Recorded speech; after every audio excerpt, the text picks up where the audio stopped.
দেশ কিংবা প্রবাস যে যেখান থেকে মিডিয়া ডিপি 24 এর আজকের এই লাইভটি দেখবেন, সবাইকে স্বাগত জানাচ্ছি বাংলাদেশের শহর ঢাকাতে। কেন ঢাকাতে স্বাগত জানাচ্ছি এটা নিয়ে আজকে মজার কিছু কথা বলবো আপনাদের সাথে।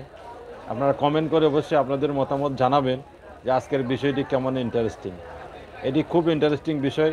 আপনারা জানেন আমি সবসময় একটা কথা বলি যে আমাদের এই বাংলাদেশ হচ্ছে সব সম্ভবের বাংলাদেশ।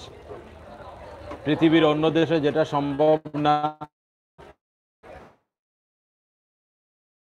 সম্ভব, এই জন্যই আমাদের বাংলাদেশের বেটা থেকে বেটি হয়, বেটি থেকে বেটা হয়। এটা মনে মনে ইচ্ছা করলেই ছেলে মেয়ে হইতে পারে, মেয়ে ছেলে হতে পারে। এবং আমাদের বাংলাদেশে 1.5% ভোট নিয়ে তারা দেশে নির্বাচিত হয়ে সরকার গঠন করতে পারে। এই জন্য এটা সব সম্ভবের বাংলাদেশ। আর এই বাংলাদেশের রাজধানীর নাম হচ্ছে আপনারা জানেন ঢাকা। এই ঢাকা শহরে মৃত ব্যক্তি কবরে থেকে তারপরেও প্রতি মাসে 50,000 টাকা করে ভাড়া দেন। এটা কি করে সম্ভব? এটা পৃথিবীর অন্য কোনো দেশে সম্ভব না।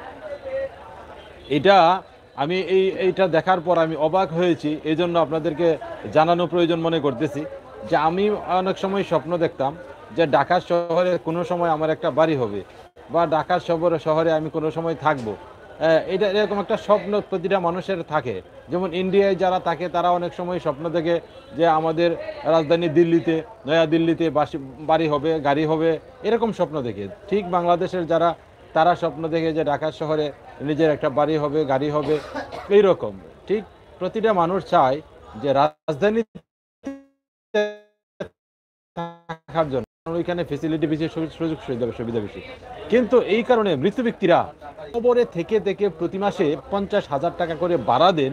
এই বিষয়টা জানার পর আমার মাথার উপরে আসমানটা মানে ভেঙে পড়েছে। কারণ তখন আমি তওবা করতেছি, আস্তাগফিরুল্লাহ, যে আল্লাহ যাতে আমার ঢাকা শহরে না নেয়।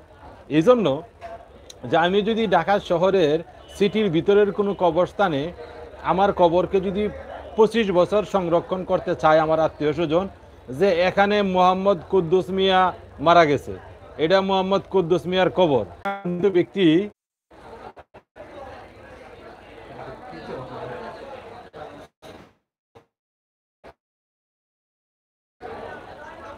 সব সম্ভবের বাংলাদেশ, যেখানে মৃত ব্যক্তি কবরে শুয়ে শুয়ে 50,000 টাকা করে প্রতি মাসে ভাড়া দেন। আমি এটা জানার পর আমার যে মনে শখ ছিল,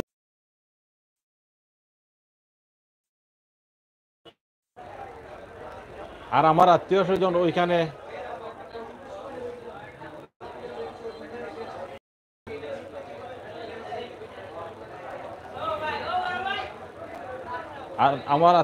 ওইখানে আমাকে কবর দেয়, যে কবরে থাকা অবস্থায় প্রতি মাসে আমার আত্মীয় স্বজন আমার কবরকে 25,000 টাকা করে কবরের ভাড়া দিবেন আমার পক্ষ থেকে।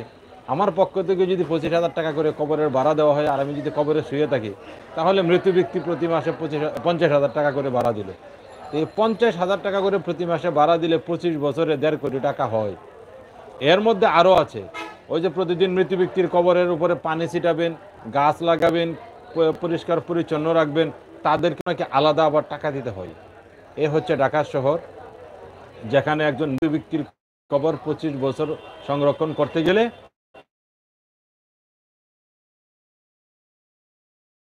এইভাবে যদি কবরকে সংরক্ষণ করতে হয় আর করা এই যে কবর সংরক্ষণ করা, এটাই তো ইসলামে নাই। ইসলামে তো কবর সংরক্ষণের কোনো বিষয় নাই। কবর দিবে, কবর পরিষ্কার পরিচ্ছন্ন রাখবে, কবরে যাতে গরু বাছুর প্রাণী, ময়লা আবর্জনা কেউ না ফালায়, এই জন্য কবরের স্থানটাকে আলাদা রাখবে।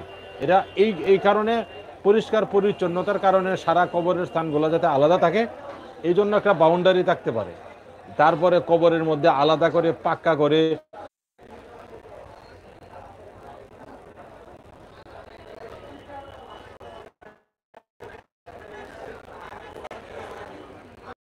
আফসোসের বিষয়, কষ্টের বিষয়।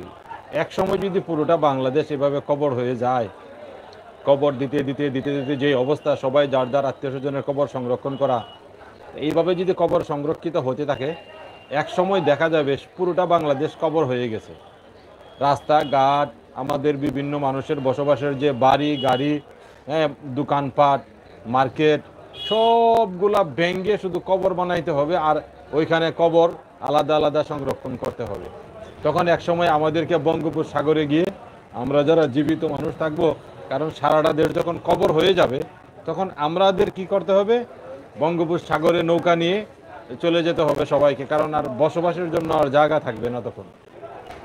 এই সিস্টেম ইসলাম এলাও করে না, কোনো ধর্ম এটা এলাও করে না যে এইভাবে আলাদা আলাদা সবাই যার যার কবর সংরক্ষণ করবে আর কবরে থাকা ব্যক্তির পক্ষ থেকে 50,000 টাকা করে মাসে ভাড়া দিবে।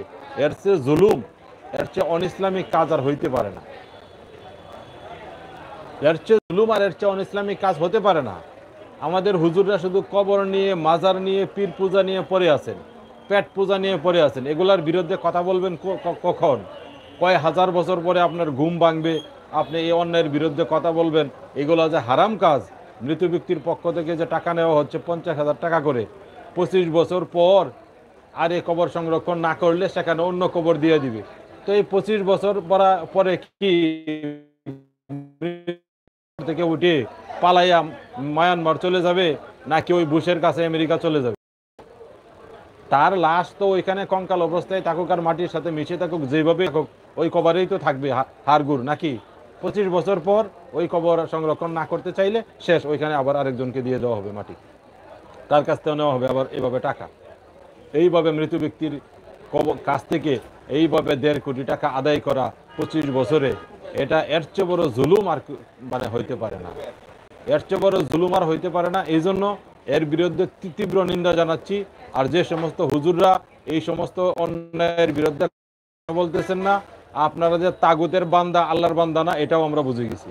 আপনারা যতই পড়েন ইয়া কানা আবুদু, আপনারা মনে মনে শয়তান বুধ হয়ে যায়, ইয়া কানা আবুদু আর ঠিক থাকে না তখন। আপনারা যতই পড়েন আমান্তু বিল্লাহ, মনে মনে শয়তান বিল্লাহ হয়ে যায়, আমান্তু বিল্লাহ আর থাকে না এই জায়গায়। আপনারা তাগুতের বান্দা, আপনারা আসলে আল্লাহর বান্দা না। আপনারা মুসলমান নামের কলঙ্ক। একের পর এক অন্যায় দেখে যাবেন, চুপ থাকবেন, কথা বলবেন না অন্যায়ের বিরুদ্ধে। আপনারা মুসলমান নামের কলঙ্ক, আপনারা শুধু আগা কাটা মুসলমান, আসলে কাজের কোনো মুসলমান না, বদমাশি আর লুচ্চামি করার মুসলমান। আর না হইলেও ঢাকা শহরের মতো এই জায়গাতে মৃত ব্যক্তির কবরের জন্য মাসে 50,000 টাকা করে ভাড়া দিতে হবে, এর চেয়ে বড় বন্ডামি আর আছে কি? আপনারা এর বিরুদ্ধে কথা বলেন না। মৃত্যু ব্যক্তির কবর থেকে ভাড়া নেওয়া হবে, ইসলামের কোথায় আছে? কোথায় আছে? শুধু যে ওই যে মাজারে বসে বসে মাগিবাজি করেন আর গাঞ্জা টানেন, এইগুলা কি ইসলাম নাকি? এগুলা কি ইসলাম নাকি? এগুলার বিরুদ্ধে কথা বলে না। ওই যে মওদুদি কাফের, গোলাম আজম কাফের, জামাত ইসলাম কাফের, তারপরে দিয়ে আপনার ওই আজহারি কাফের, মানে ওই যে কাফের আর কাফের এইরকম খালি মানে গালিগালাজের বেলায় তারা ঠিক আছে হুজুর, বন্ডা হুজুরের ঘরের বন্ডা হুজুর গল, এগুলার বিরুদ্ধে কথা কয় না। শুধু এক শ্রেণীর কিছু আলেমরা কথা বলে আর বাকিগুলা সব দিয়ে আছে তাগুদের পূজামি নিয়ে, এগুলার বিরুদ্ধে কথা বলে না। এই জন্য আমার ঢাকা শহরে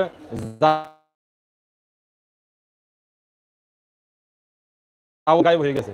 আমার আর শখ নাই ঢাকা শহরে গিয়ে বাসা বাড়ি করার, ওইখানে মরার। তারপরে আমার ছেলে মেয়েরা তারা কবর সংরক্ষণ করতে চাইলে মাসে মাসে 50,000 করে টাকা দিবে।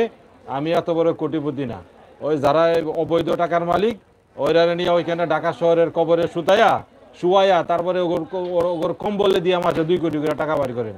যারা সিটি উত্তর দক্ষিণ যারাই সিটি কর্পোরেশনের এই আইন পাস করেছেন, আপনাদের তীব্র নিন্দা জানাচ্ছি। এই আইন তাড়াতাড়ি সংশোধন করা হোক। ইসলাম বিরোধী আইন, কবর সংরক্ষণ করাও ইসলাম বিরোধী, এবং কবর থেকে কোনো মিল নাই। ইসলাম এগুলাকে সাপোর্ট করে না। এগুলার তীব্র নিন্দা এবং প্রতিবাদ জানাচ্ছি।